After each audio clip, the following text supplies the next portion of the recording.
نحمده ونصلي على رسوله الكريم اما بعد فقد قال الله تبارك وتعالى كما ورد في سورة الواقعة اعوذ بالله من الشيطان الرجيم بسم الله الرحمن الرحيم وَلَقَدْ عَلِمْتُمُ النَّشْأَةَ الْأُولَى فَلَوْلَا تَذَكَّرُونَ وقال عز وجل كما ورد في سورة الانشقاق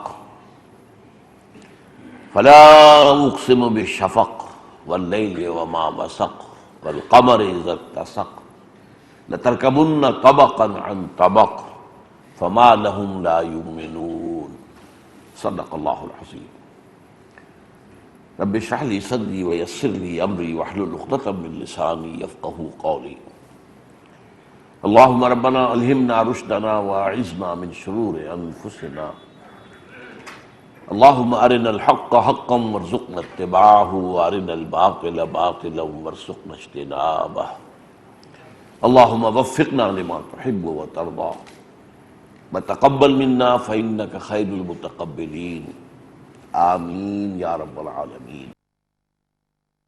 ہمارے ہاں ایک مضمون چل رہا ہے سلسلے وار، سابقہ اور موجودہ مسلمان امتوں کا ماضی، حال اور مستقبل۔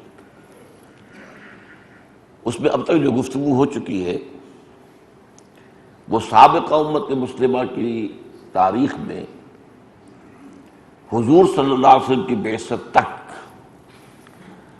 جو دو ادوار آئے عروج کے اور دو آئے زوال کے، ان کا تذکرہ ہو چکا ہے۔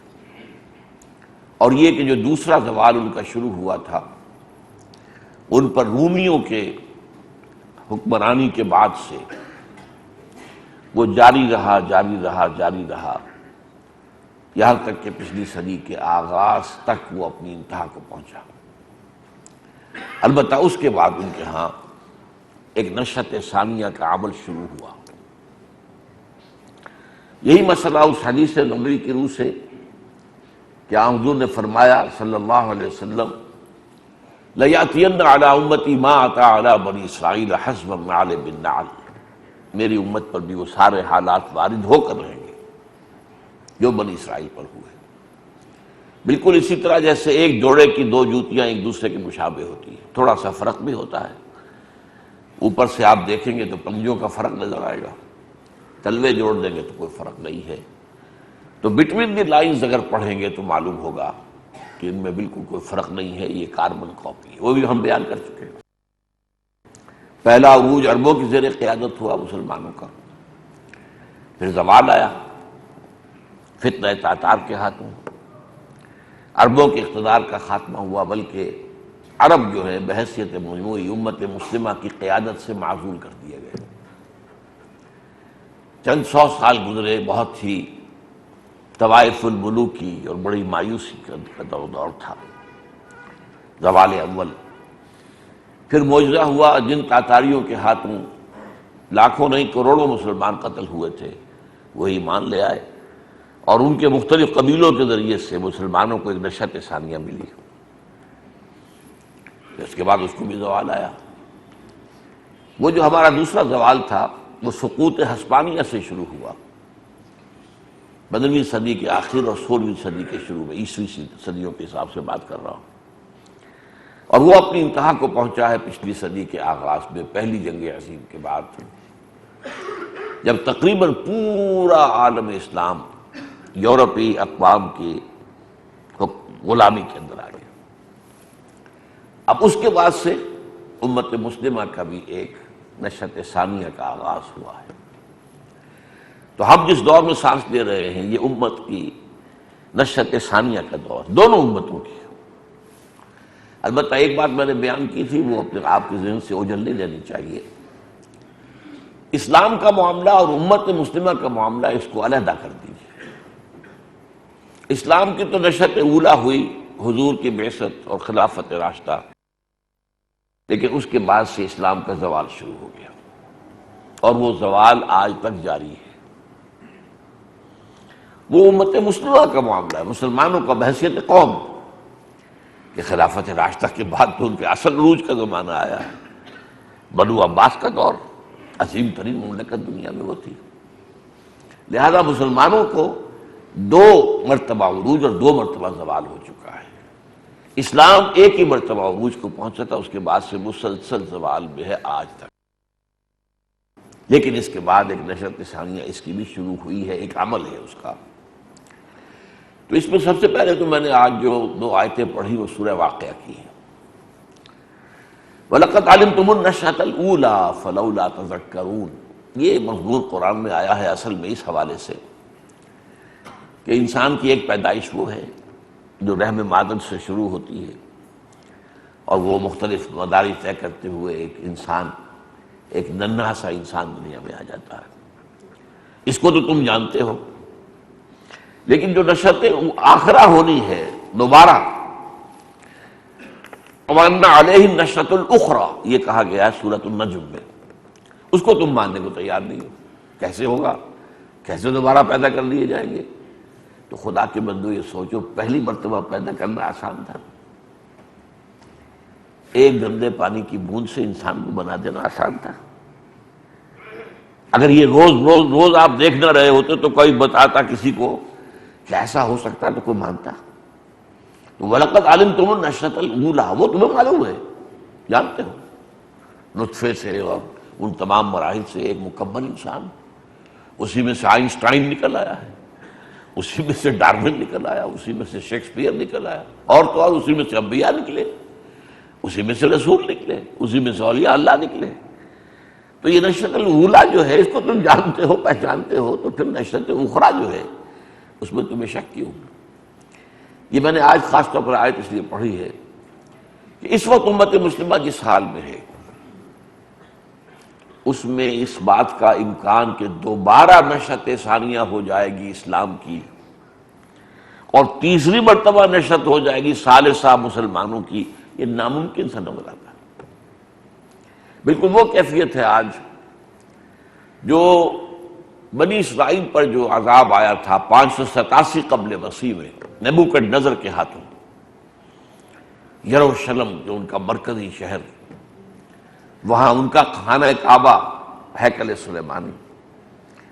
سلیمانی مسمار، ایک اینٹ سلامت نہیں رہنے دی، 2 اینٹیں برابر نہیں رہی، اور تمام آبادی یا قتل اور یا انہیں بھیڑ بکریوں کی طرح ہانک کر بیبیلونیا لے گئے، جس کو وہ کہتے ہیں اور ایرا آف کیپٹیوٹی، ہماری اسیری کا دور۔ اس وقت حضرت عزیر علیہ السلام کا وہ معاملہ قرآن مجید میں سورہ بقرہ میں آیا ہے۔ وہ اجڑی ہوئی بستی جب دیکھی، یروشلم، کہیں باہر سے آئے ہوں گے، ظاہر بات ہے کہ عالم یہودیت تو وسیع تھا نا، کہیں سے آئے اور یروشلم کو دیکھا کہ کوئی 2 اینٹیں سلامت نہیں، یہ ہیکل سلیمانی جو ہے یہ پڑا ہوا ہے مسمار، اور ایک انسان، ایک متنفس نہیں ہے، ایک متنفس۔ کیف یحیی اللہ ہذہ بعد موتہا، کیسے اللہ دوبارہ زندہ کر دے گا اس کو؟ تو یہ ایک تعجب اس طرح کا کہ اب کیسے بستی ہے دوبارہ بسے گی، کیسے یہاں آبادی دوبارہ ہو جائے گی، یہاں تو کوئی امکان ہی نہیں ہے۔ وہ حال آج ہمارا۔ اس کے بعد کیا ہوا یہ سورہ بقرہ میں ہے، 100 سال کے لیے موت طاری کر دی اللہ نے حضرت عزیر پر علیہ السلام۔ اب وہ تو سوئے ہوئے اس موت کی نیند، اس 100 سال میں ایک انقلاب آ گیا۔ یہ جو نبوکدنضر لے گیا تھا لاکھوں یہودیوں کو قیدی بنا کر، اس پر حملہ کیا ایران کے بادشاہ نے، سائرس کہ خورس، اور اس نے پھر جب عراق پر حملہ کیا، یہ بیبلونیا سے مراد عراق ہے، بابل، تو پھر اجازت دے دی، جاؤ واپس جا کے اپنا تم ہیکل بھی تعمیر کر لو، تم اپنی بستیاں آباد کر لو۔ اس عرصے میں وہ ایک قافلے بن کے آنے شروع ہو گئے، تو گویا کہ نشأت اخریٰ شروع ہو گئی۔ تو اس طرح پھر اسی وقت حضرت عزیر کو اللہ نے دوبارہ زندہ کیا اور ان کو دکھایا کہ دیکھو یہ بستی تو آباد ہو گئی۔ تو اس طریقے سے یہ اسلام پر بھی نشأت ثانیہ آ کر رہے گی اور مسلمانوں کی نشأت ثالثہ آ کر رہے گی۔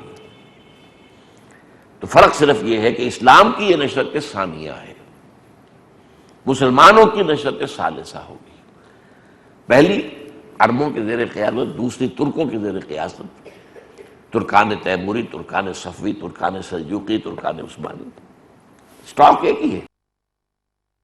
اب یہ جو عمل شروع ہوا ہے، اسی عمل کے اعتبار سے میں پہلے آپ کو آیات سنا چکا ہوں، یہ سورہ انشقاق کی، فلا اقسم بالشفق، تو قسم کھاتا ہوں میں شفق کی۔ شفق کیا ہوتی ہے؟ سورج ڈوب چکا، لیکن کچھ لالی، کچھ اثرات ہیں دور سے، وہ جہاں غروب ہوا وہاں سے بھی اس کی کچھ جو ہے وہ پہنچ رہی ہے روشنی، تو ابھی سرخی نظر آتی ہے، تو یہ شفق ہے کہ اصل سورج تو ڈوب، اسلام ڈوب چکا، کہاں ہے اسلام؟ ایک مذہب کی حیثیت سے ہے، دین کی حیثیت سے کہیں نہیں، کہیں نہیں، کہیں نہیں، سورج ڈوب چکا، لیکن شفق، اس کی تعلیمات تو باقی ہے نا، اس کی ایک یاد تو ہے نا کہ ہاں دور نبوی اور خلافت راشدہ میں وہ نظام تھا، قائم تھا۔ اس کے بعد تاریک رات آ گئی، واللیل وما وسق، اور قسم ہے رات کی اور جو کچھ وہ اپنے اندر سمیٹ لیتی ہے، تاریک کیا ہی سمیٹے گی رات، اور کیا سمیٹے گی؟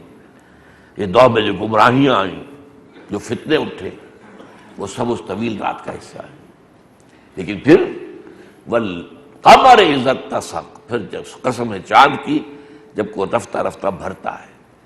آپ کو معلوم ہے پہلی رات کا چاند کیا نظر آتا ہے؟ جیسے کوئی سوکھی ہوئی ٹہنی سی ہو کوئی، اس کے بعد 14 دن میں کیا بن جاتا ہے؟ اذا اتسق، جب بھر جاتا ہے پورا۔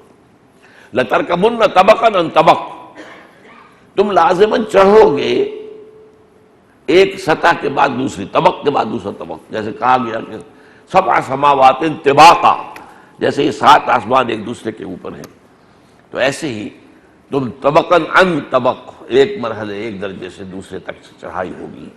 تو یہ عمل جو ہے نشأت ثانیہ کا اسلام کا اور نشأت ثالثہ کا مسلمانوں کا، یہ تدریجاً ہوگا۔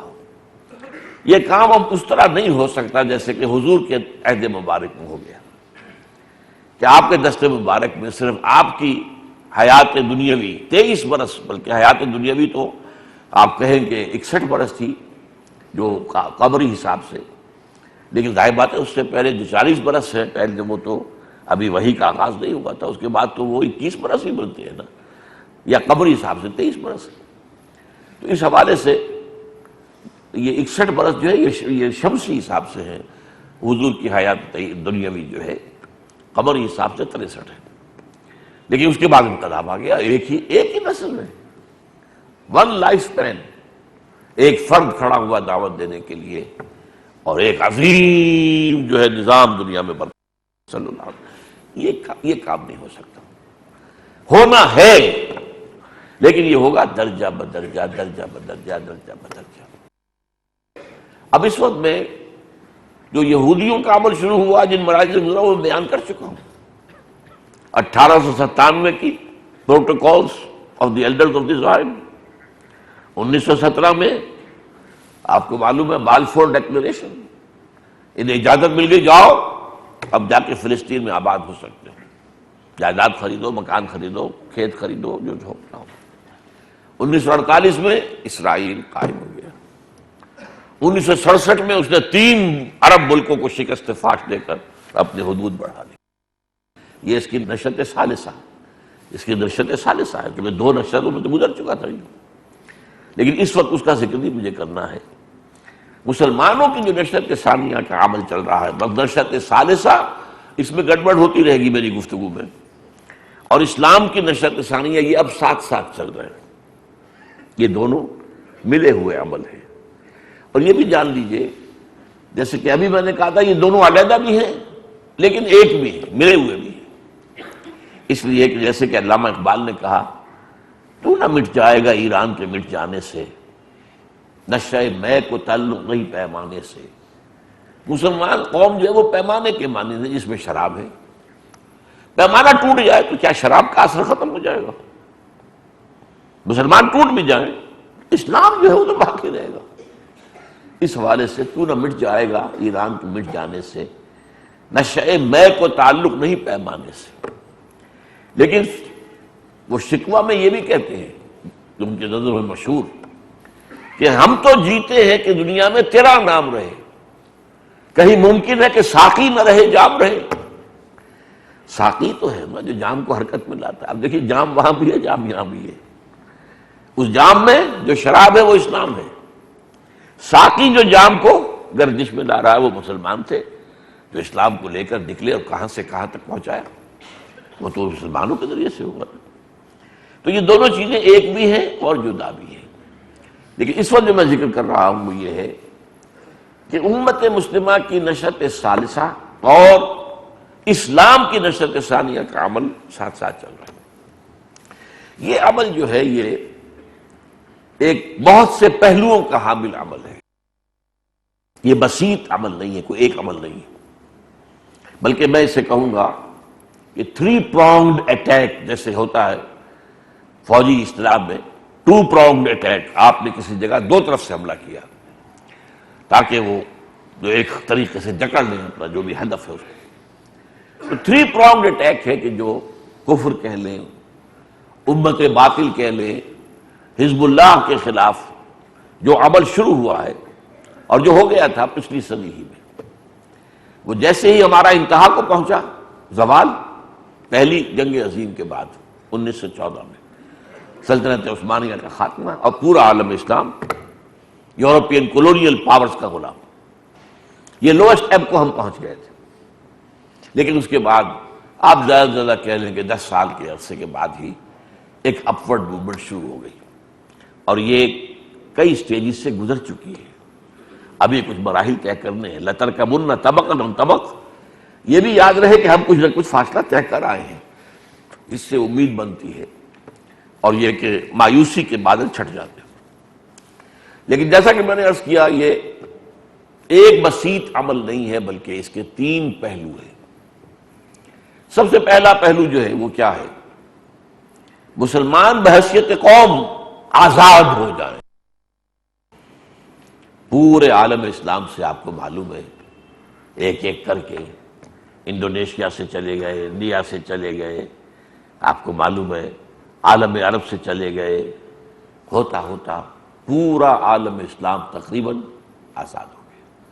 یہ پہلی سٹیج ہے. یہ بھی در حقیقت اگرچہ احیاء اسلام سے اس کا براہ راست کوئی تعلق نظر نہیں آتا، لیکن یہ تحریکیں اکثر سیکولر قیادت میں چلی ہیں. انڈونیشیا میں سیکارنو ایک خالص سیکولر ذہن کا آدمی تھا، اس کا مذہب سے کوئی تعلق نہیں تھا. ہمارے ہاں قائد اعظم بھی اپنی ابتدائی شخصیت کے اعتبار سے سیکولر ذہن کے آدمی تھے. مذہب سے عملی طور پر ان کا کوئی بہت زیادہ جو ہے ظاہر تعلق نظر نہیں آتا. اور اتاتورک تو آپ کو معلوم ہے کہ وہ تو خالص سیکولر اور یوں سمجھیے ایک اعتبار سے اسلام دشمن شخص تھا. اگرچہ ایک وقت میں جبکہ حالات زیادہ معلوم نہیں تھے تو اتاتورک کو سمجھا گیا تھا کہ عالم اسلام کا بہت بڑا ہیرو ہے. مجھے آج تک یاد ہے 1938 میں حیران ہوتا ہوں کہ اس زمانے میں کچھ اتنی ایکٹیویٹی تھی سیاسی اور ادبی کہ میں 6 برس کی عمر میں 32 میں پیدا ہوا، 38 میں 2 اشخاص کی موت کا میں نے ایسا اثر لیا جیسا کہ میرا کوئی قریبی عزیز فوت ہو at the age of 6 years. ایک علامہ اقبال اور ایک مصطفیٰ کمال، یہ دونوں 1938 میں فوت ہوئے. تو مصطفیٰ کمال کا بھی یہ ہوا ضرور کہ اگر وہ نہ ہوتا بظاہر احوال تو ترکی بھی نہ بچتا. سلطنت عثمانیہ تو ختم ہوئی لیکن کم سے کم ایک ملک اس نے بچا لیا. تو یہ اس کا ایک پازیٹیو رول ہے جو سامنے رکھنا چاہیے. ہمیں بہت حقیقت پسند ہونا چاہیے. ہمیں یہ ایک عام عادت ہماری جو ہو گئی ہے کہ کسی شخص سے محبت ہے تو اس کے اندر کوئی خامی نظر ہی نہیں آ سکتی. ہماری آنکھیں بند ہو جاتی اس کی خامیوں سے. اگر کسی سے بغض ہو جائے تو اس میں کوئی خوبی نظر ہی نہیں آئے گی، وہ سراپا شر ہے، برائی ہے، ایول ہے. یہ نہیں ہونا چاہیے. ہمیں دیکھنا چاہیے کہ کسی شخص کے اندر کوئی خوبی کا ایلیمنٹ ہے تو اس کو بھی مان لیں. جو بھی نیگیٹو ایلیمنٹس ہیں اس کا بھی فہم ہونا چاہیے. صحیح فہم کے بغیر بات آگے چلتی نہیں ہے. اب اگر صدر ناصر نے انگریزوں کو اٹھا کر پھینکا مصر سے نکال کر میڈیٹرینین میں تو وہ عرب نیشنلزم کی بنیاد پر تھا. اگر سیکارنو نے جدوجہد کی تو وہ ملے نیشنلزم کی بنیاد پر تھی. اگر مصطفیٰ کمال نے ترکی کو بچایا تو وہ ٹرک نیشنلزم کی بنیاد پر تھا. تو یہ سب نیشنلزمز تھے، اس کا اسلام سے کوئی تعلق نہیں. یہ نیشنلزم تو در حقیقت خود اسلام اور مسلمانوں پر مغرب نے جو زخم لگائے ہیں کاری، ان میں سے ایک زخم ہے. اس کولونیلزم کا دور جو ہے اس سے پہلے پورے عالم اسلام میں اسلام بس ہے، کوئی مقامی نیشنلزم نہیں تھا، بلکہ پورا عالم اسلام جو ایک وحدت تھا اس معنی میں. اگرچہ حکومتیں جدا ہیں، اب ہندوستان میں مغلوں کی حکومت ہے، ایران میں صفویوں کی حکومت ہے، وہاں فلاں کی ہے، آگے عثمانیوں کی ہے، لیکن ایک مسلمان جو ہے وہ وسط سے چل کر ایسٹ تک چلا جائے اس کی کوئی پابندی نہیں ہے. وہ پورے عالم اسلام کا شہری ہے، کوئی نہیں پوچھتا you are not the son of the soil, who are you. آپ کو معلوم ہے ایک سیاح چلتا ہے اور موراکو سے چلتا ہے ہندوستان میں آگے وزیر بن جاتا ہے. بھائی ہو کیسے بن گیا؟ ملت ایک تھی. ملت کی وحدت کو ختم کیا ہے یوروپین کولونیلزم نے. المصر للمصریین الشام للشامیین. اور عربوں تم اٹھو، تمہیں کیا ہو گیا ہے؟ تم ترکوں کے غلام کیوں ہو گئے ہو؟ یہ 1914 کی جنگ میں جو بغاوت کرائی گئی عربوں کے ذریعے سے، یہ سب جو ہے لوکل نیشنلزم، عرب نیشنلزم، ٹرک نیشنلزم اور ملے نیشنلزم ایٹسٹرا. لیکن بہرحال یہ جو ایک پورے پروسیس سے ایک امت کی آزادی کا معاملہ جو ہے حاصل ہوا ہے، لیکن یہ گویا کہ نشأت ثانیہ کا ایک ایلیمنٹ ہے. اس کو ماننا پڑے گا کہ اس کے اندر جو ہے وہ نشأت ثانیہ کا ایک قدم جو ہے وہ پورا ہوا ہے. اگرچہ اب اس میں دو باتیں ذہن میں رکھیے. اگرچہ یہ قیادتیں اکثر و بیشتر جو ہے سیکولر ذہن کی، سیکولر مزاج کے لوگ تھے، لیکن حدیث نبوی ہے، حضور نے فرمایا ہے ان اللہ یؤید الدین برجل فاجر. اللہ تعالیٰ کبھی کبھی اپنے دین کی تائید کروا لیتا ہے کسی فاجر شخص سے، فاسق و فاجر شخص سے. اب مصطفیٰ کمال فاسق و فاجر سے کاٹ دو، فاسق و فاجر، لیکن یہ کہ انہوں نے کم سے کم مسلمانوں کی آزادی کا ایک کام کیا نا، تو اس میں بھی گویا کہ ایک تائید جو ہے وہ اسلام کی تائید کا ایک پہلو ہے. دوسری بات اس سلسلے میں یہ نوٹ کیجئے کہ یہ جو حصہ ہے ہمارے احیائی عمل کا، تحریک پاکستان، اس میں بہت ہی منفرد ہے، ممتاز ہے. یہاں کوئی لوکل نیشنلزم نہیں تھا جسے انوو کیا گیا ہو. اسلام کے نام پر تحریک پاکستان چلی. پاکستان کا مطلب کیا؟ لا الہ، یہ واحد تحریک. پورے عالم، سارے عالم اسلام نے آزادی حاصل کی ہے نا، افریقہ کے ممالک نے بھی اور ایشیا کے ممالک نے بھی. کہیں بھی اسلام کا نعرہ نہیں لگا سوائے تحریک پاکستان کے، اور اس کے نعرے سے گونج گیا پورا جو ہے بر صغیر. پاکستان کا مطلب کیا؟ لا الہ الا اللہ. اور اس اعتبار سے بھی یہ معاملہ تھا ہندوستان کا کہ جب خلافت کے خلاف سازشیں ہو رہی تھی، ابھی خلافت ختم نہیں ہوئی تھی، خلافت تو 1924 میں ختم ہوئی، لیکن سازش جو ہے یہودیوں کی وہ تو سب کو معلوم تھی. اور برطانیہ میں جب بالفور ڈیکلریشن آ گیا 1917 کا، تو پتہ چل گیا تھا کہ اب کیا حالات ہیں. تو اس وقت اگر احتجاجی تحریک چلی ہے پوری دنیا میں تو صرف ہندوستان میں. سوچئے خلافت معاملہ صرف ہندوستانی معاملوں کا، مسلمانوں کا تو نہیں تھا. اگر یہ تھا تو پوری دنیا کے مسلمانوں کا معاملہ، لیکن پوری دنیا میں اور کہیں پر کسی کے کان پہ جوں تک نہیں دیں گی. کبھی ہوتا ہے نا جوئیں پڑ جائیں تو جوں اگر کان پہ رینگے گی تو پتہ چلے گا بھیا کوئی چیز چل رہی ہے. یہ احساس تک نہیں. یہ محاورہ ہے کان پر جوں تک نہ رینگے، کہیں پتہ ہی نہیں چلتا. یہاں پر تحریک چلی اور ایسی زبردست چلی کہ اس نے ہندو تک اس میں شامل، گاندھی شامل ہوا. ذرا غور کیجیے. تو یہ ہے اس ایک جو اسپیکٹ ہے احیائی عمل کا، یعنی تحریک آزادی کی، جس کے نتیجے میں پورا عالم اسلام اب کم سے کم ظاہری طور پر آزاد ہے، عسکری طور پر آباد ہے. اگرچہ ابھی ذہنی غلامی باقی ہے، اگرچہ ابھی ٹیکنالوجی کے اعتبار سے ہم غلام ہیں، اگرچہ ہمیں ابھی ان کے مالیاتی شکنجوں نے بھی جکڑا ہوا ہے. یہ ہے غلامیاں ہیں، ابھی ختم نہیں ہوئی ہیں، لیکن وہ براہ راست غلامی، ڈائریکٹ سلیوری، وہ ختم ہو چکی ہے. اور یہ جو غلامیاں یہ تو اسلام کی نشأت ثانیہ سے ختم ہوگی، یہ مسلمانوں کی نشأت ثالثہ سے ختم نہیں ہو سکتی. وہ مسلمانوں کی نشأت ثالثہ جو ہے تو ٹھیک ہے، مسلمان آزاد ہو گئے، لیکن اسلام کی نشأت ثانیہ ہوگی تو یہ ذہنی غلامی بھی ختم ہوگی. اور پھر ہر ایک بات سے پھر ہم اپنے پاؤں پر کھڑے ہو کر اللہ پر توقع، اللہ سے امید رکھتے ہوئے پھر ہم باطل کو چیلنج کریں گے اور باطل کا مقابلہ کریں گے. اچھا، اس احیاء علم کا ایک اور حصہ جو ہے عمل کا، وہ ہے علماء کی زیر قیادت۔ علماء دین جو ہے ہمارے، یہ اصل میں ان کا جو نظام جو بنا ہے وہ تو اس وقت بنا تھا جبکہ مسلمانوں کی اپنی حکومتیں تھیں، چاہے خلافت راشدہ نہیں تھی، حکومت مسلمانوں کی تھی۔ تو اس وقت ظاہر بات ہے کہ جیسے کسی بھی حکومت کو مجسٹریٹس کی ضرورت ہے، اور جو ہے جو بھی وہاں پہ حاکم ہوں ان کی ضرورت ہے، حکام کی ضرورت ہے، وغیرہ وغیرہ۔ تو مسلمانوں کی حکومتوں میں یہ 3 عہدے تھے جس کے لیے نظام تیار کیا گیا تاکہ ان عہدوں کو پر کیا جا سکے۔ قاضی چاہیے تھے، فیصلے کر دیے تو وہ اسلام پڑھیں گے، فقہ جانیں گے، تبھی تو فیصلے کریں گے اسلام کے مطابق۔ لہذا سارا ایمفیسس اس میں فقہ پر ہے، اس لیے کہ قانون کے حوالے ہی سے فیصلے ہوں گے۔ پھر اس میں مفتی حضرات کی جو کہ فقہ کے ایکسپرٹ ہوں، وہ قاضی کو مدد کر سکیں گے کہ اس معاملے میں فتویٰ یہ ہے، دین کا فتویٰ یہ ہے، قاضی کو مدد کرنے کے لیے۔ آج کل اس کی جگہ وکیل ہے، لیکن یہ ہے کہ اصل میں مسلمانوں کے دور میں وہ مفتی ہوتے تھے، مفتی کا فتویٰ۔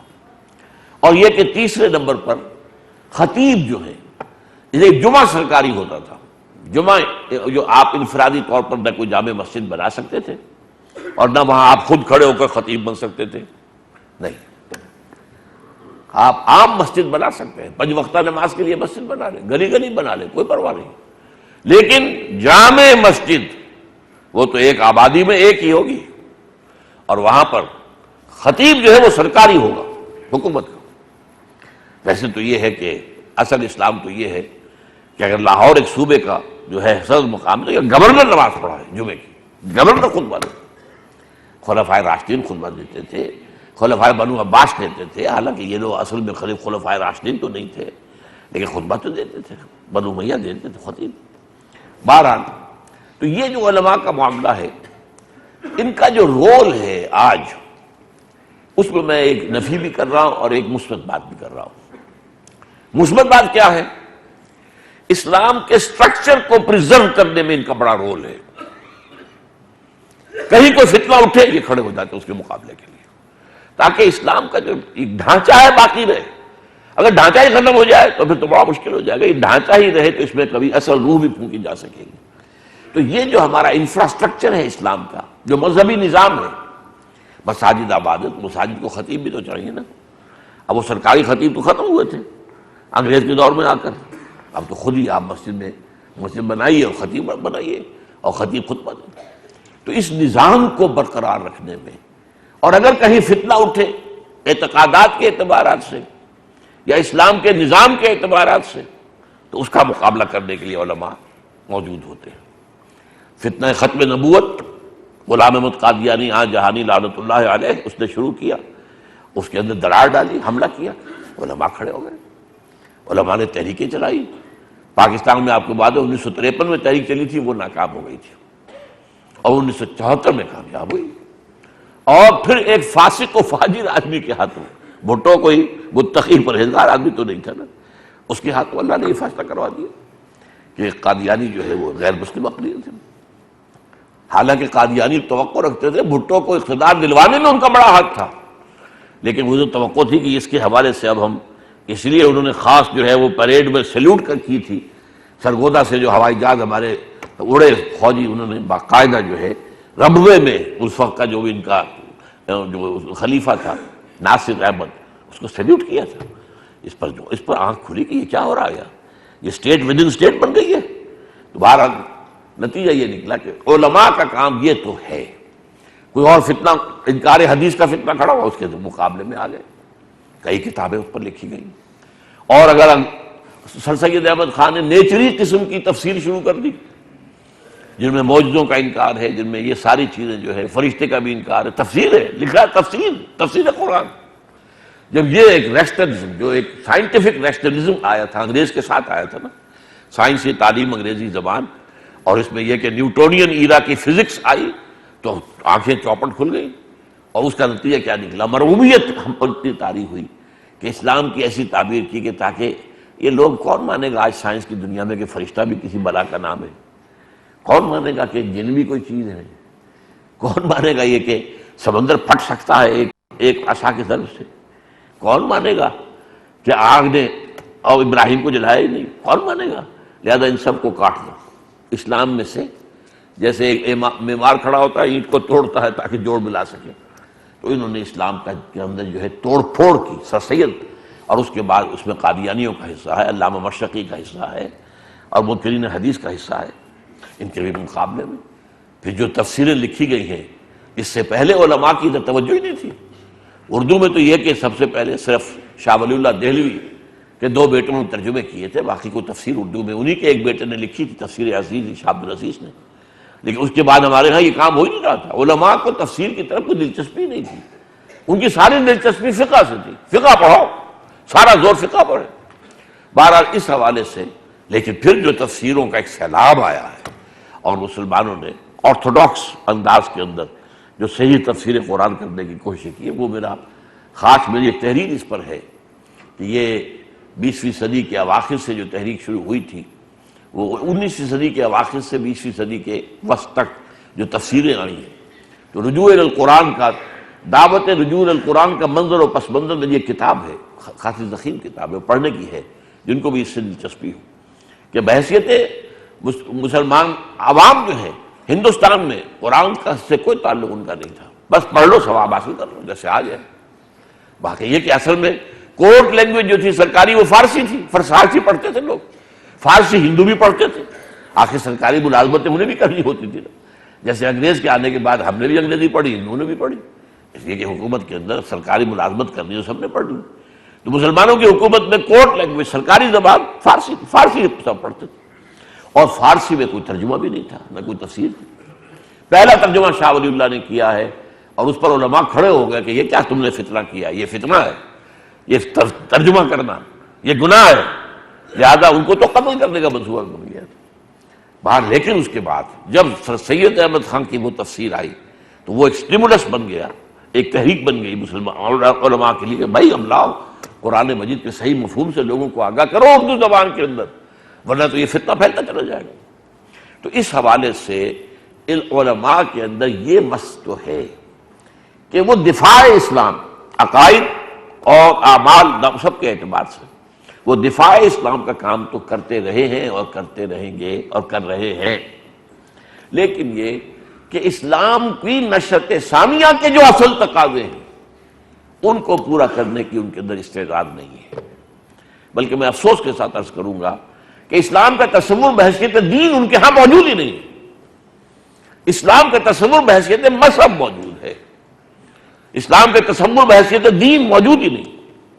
اقامت دین کا لفظ ان کے ہاں ہے ہی نہیں، ان کی لغت سے خارج ہے۔ مذہب اس میں یہ کہ مذہب کے اعتقادات، مذہب کس کو کہتے ہیں؟ عقائد، عبادات، رسومات، دین کا نام مذہب ہے۔ ان میں اگر کوئی فتنہ اٹھے تو اس کے لیے کھڑے ہو جائیں، وہ ایک دفاع ہے، پروٹیکشن ہے، پروٹیکشنزم کہہ لیجئے اس کو، یہ کام انہوں نے کیا ہے۔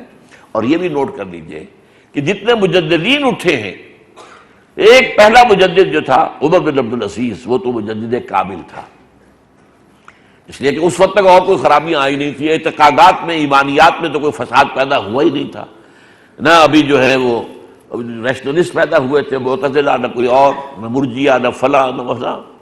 لہذا اس کے 2 ہی کام تھے، ایک سیاست میں جو خرابی آئی تھی، موروثی بادشاہ، اس نے کہا میں نامزدگی کی وجہ سے خلیفہ بننے کو تیار نہیں، میں اپنی بیعت سے تمہیں آزاد کرتا ہوں، تم اپنے مشورے سے جس سے چاہو خلیفہ بنا۔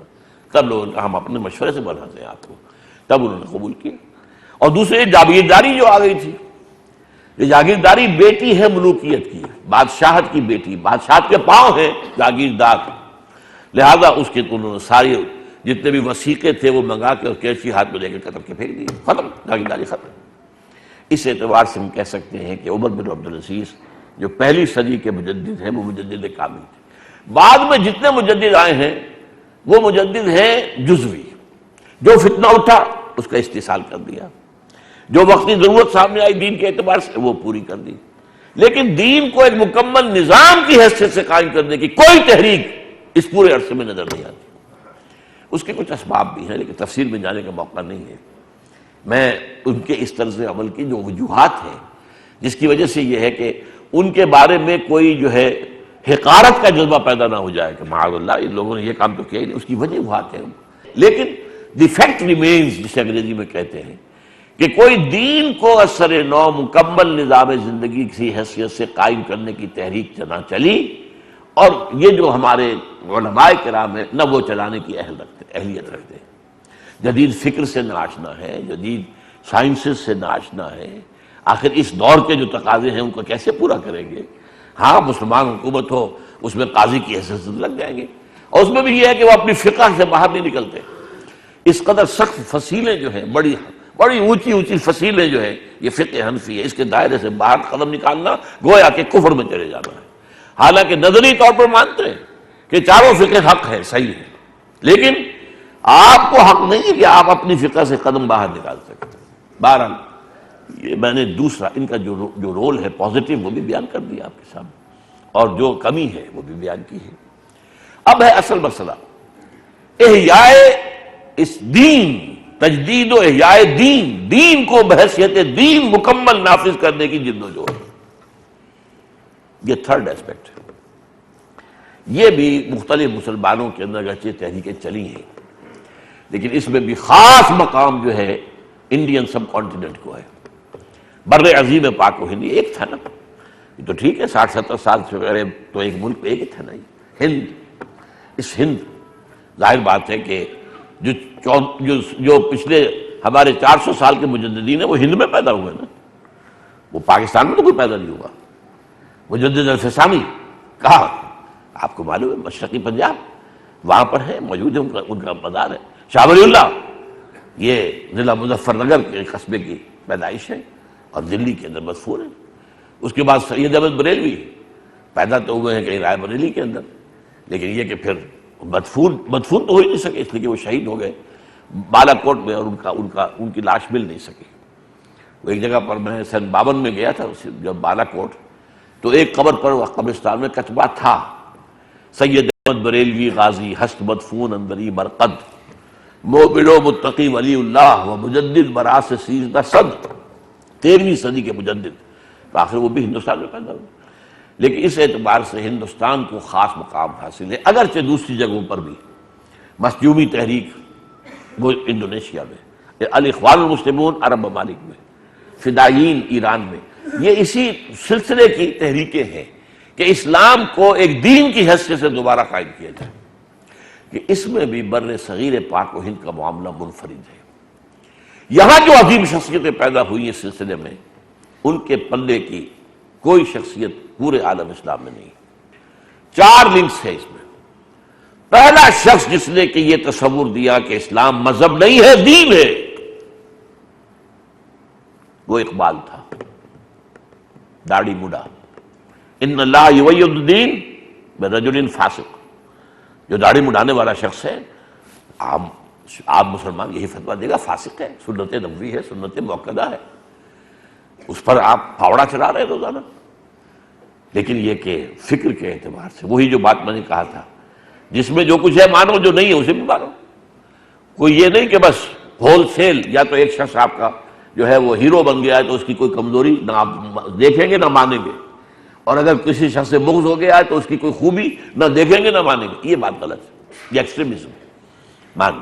لیکن یہ شخص ہے جس نے پہلی مرتبہ یہ تصور زندہ کیا ہے کہ اسلام صرف مذہب نہیں ہے، دین ہے، اور ایک بہت بڑی دینی مذہبی شخصیت، دینی کی بجائے مذہبی، انہوں نے جب یہ کہا، مسلمانوں کو مشورہ دیا کہ ہمیں کوئی کام ایسا نہیں کرنا چاہیے جس کی بنا پر ہمارے حکمرانوں کو تشویش لاحق ہو جائے۔ حکمران کون تھے؟ انگریز، اس دور کی بات کر رہا ہوں۔ اس لیے کہ انہوں نے ہمیں مذہبی آزادی دی ہے، نماز پڑھنے کی آزادی ہے، روزہ رکھنے کی آزادی ہے، حج کرنے کی آزادی ہے کہ نہیں؟ شادی بیاہ کی آزادی ہے، آئلی قوانین کی آزادی ہے۔ چونکہ انہوں نے ہمیں یہ آزادی دے رکھی ہے، لہذا ان کے لیے تشویش کا موجب نہیں بننا چاہیے۔ اس پر جو فکرہ چست کیا شعر اقبال نے، ملا کو جو ہے ہند میں سجدے کی اجازت، ناداں یہ سمجھتا ہے کہ اسلام ہے آزاد۔ اسلام کہاں آزاد ہے؟ اسلام تو پابند زنجیر ہے۔ کہاں اسلام کے احکام؟ کہاں ہے اس کا سیاسی نظام؟ کہاں ہے اس کا معاشی نظام؟ کہاں ہے؟ تو ملا کو جو ہے ہند میں سجدے کی اجازت، ناداں یہ سمجھتا ہے کہ اسلام ہے آزاد۔ اب یہ بات اقبال ہی کہہ سکتا تھا۔ تو اس حوالے سے سمجھ لیجئے کہ پہلا شخص جس نے کم سے کم یہ فکر کیا ہے، اس سے آگے وہ مرد میدان نہیں تھا، اس نے بہت بڑا رول پلے کیا ہے وہ پہلی تحریک کے اندر، قومی تحریک کے اندر، اور وہ جو خطبہ ہے الہ آباد کا جس کے اندر کہ وہ سارا جو ہے قومیت کا تصور دیا گیا ہے، اور اس کے نتیجے میں جو ہے پھر تحریک پاکستان آئی. تو وہ فرسٹ جو میں نے آپ کو بیان کیا کہ یہ تین شعبے علیحدہ ہیں. ایک شعبہ قومی اور سیاسی ہے، آزادی کا حصول وہ تحریک پاکستان تھی، اس میں ان کا رول بہت ہے، بہت اہم ہے، فیصلہ کن ہے، مصور پاکستان، بلکہ مبشر پاکستان، مفکر پاکستان تو اقبالی ہے. اسی طرح اس تیسرے کھاتے کے اندر بھی اہم ترین مقام اس کا کہ اس نے کم سے کم یہ واضح کیا کہ اسلام صرف مذہب نہیں، دین ہے. اب اس پر پہلی تحریک جو عملاً اٹھی ہے وہ ابوالکلام آزاد کی تھی. وہ ہمارے ہاں بہت کنٹروورشیل شخصیت ہیں کیونکہ وہ کانگریس میں رہے اور مسلم لیگ سے اختلاف رہا، لہذا عام مسلمان جو ہے خاص طور پر جو بھی پرو پاکستان تھے یا آج بھی ہیں وہ ان سے نفرت کرتے ہیں. لیکن ان کا بھی ایک دور سمجھ لیجئے 1912 سے 1920 تک وہ اقامت دین کی جد و جہد کا دور تھا خالص. جب انہوں نے الہلال نکالا ہے 7 روزہ اور البلاغ پھر بعد میں رسالہ جب انگریزوں نے الہلال کو بند کر دیا، 1913 میں حزب اللہ قائم کی، اللہ کی جماعت حزب اللہ، اور اس کا مقصد کیا تھا؟ حکومت الہیہ کا قیام. تو یہ فرسٹ اٹیمپٹ تھی پریکٹیکلی.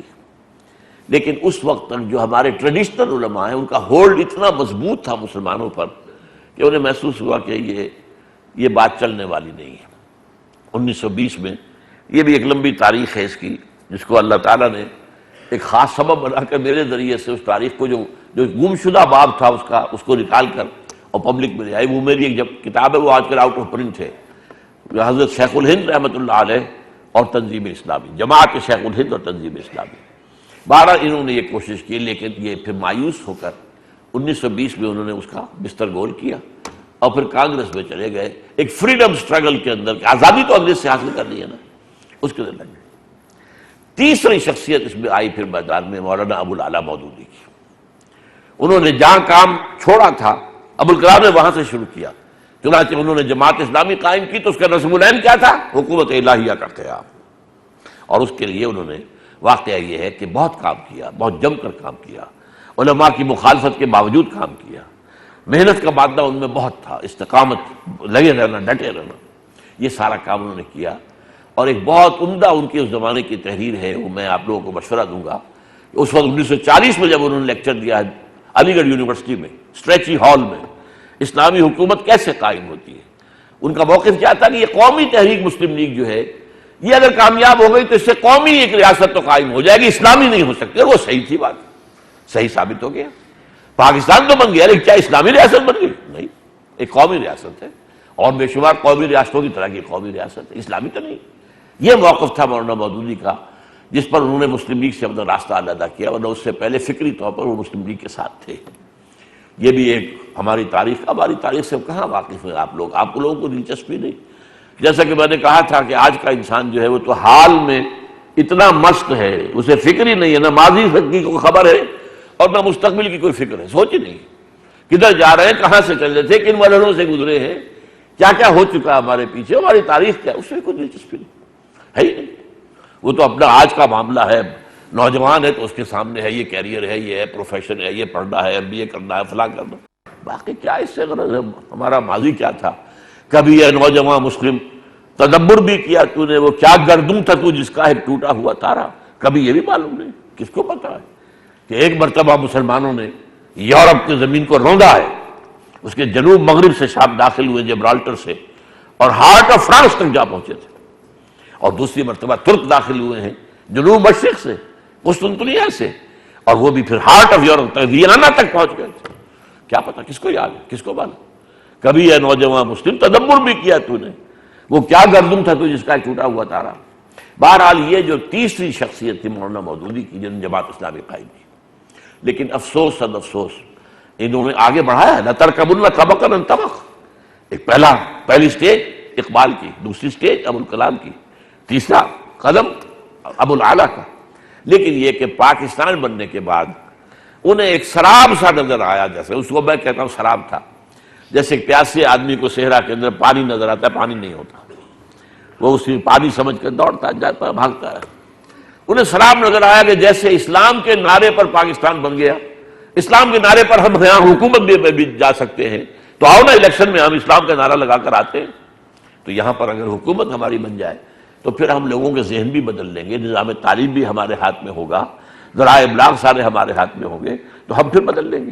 پہلے یہ کہا تھا پہلے یہ تبدیلی لاؤ گے تب پھر اسلام آئے گا، لیکن پھر کیا کہا کہ پہلے حکومت اگر مل جائے تو پھر یہ ہے کہ ہم اس کے بعد ان تمام ذرائع وسائل کو بروئے کار لا کر وہ تبدیلیاں کر لیں گے۔ یہ ہے تیسری جو شخصیت تھی، اس کی میرے نزدیک معنوی موت جو واقع ہو گئی جبکہ انہوں نے الیکشن پالیٹکس کے اندر داخل ہو کر اور اپنے آپ کو ایک قومی سیاسی جماعت بنا لیا۔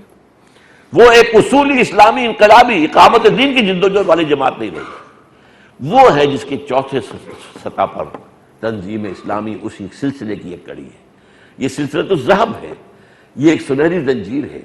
یعنی میں نے کہا کہ ایک ہے قومی اور سیاسی تحریک آزادی کی، ایک ہے علماء کی تحریک، اور علماء کی تحریکوں کے اعتبار سے بھی بر عظیم پاک و ہند بہت اہمیت رکھتا ہے، اس لیے کہ آپ کو معلوم ہے کہ یہ جو تبلیغی جماعت کی تحریک ہے یہ علماء کی تحریک کا ایک ایکٹیو رول جو ہے، علماء کا تصور دین مذہب کا، اور اس کو لیکن انہوں نے بڑی زبردست تحریک کی شکل دے دی۔ آج جتنی بڑی حرکت دنیا میں تبلیغی جماعت کے نام سے جاری ہے، دنیا کی تاریخ میں شاید اتنی کبھی ہوئی نہیں، کبھی بھی نہیں ہوئی۔ یہاں تک کہ ویسے تو یہ کہ عیسائی مشنریز جو ہیں ان کا بڑا نظام تھا، ان کے پیچھے حکومتیں تھیں، حکومتوں کے سے ان کے بجٹ بنتے تھے، لیکن یہ جو تحریک چلی، لیکن یہ بھی تصور دین نہیں ہے، مذہب کا تصور ہے، مذہب کے لیے کام کر رہے ہیں۔ تو یہ جو دین کے لیے کام کرنے والا یہ ایک سلسلۃ الذہب، اقبال، ابوالکلام، ابوالعلا اور پھر تنظیم اسلامی، اس کو اب آپ سمجھیں کہ یہ ہے در حقیقت وہ پس منظر کہ یہ ایک احیائی عمل جاری ہو گیا ہے۔ اقول قولی ھذا واستغفر اللہ لی ولکم ولسائر المسلمین والمسلمات۔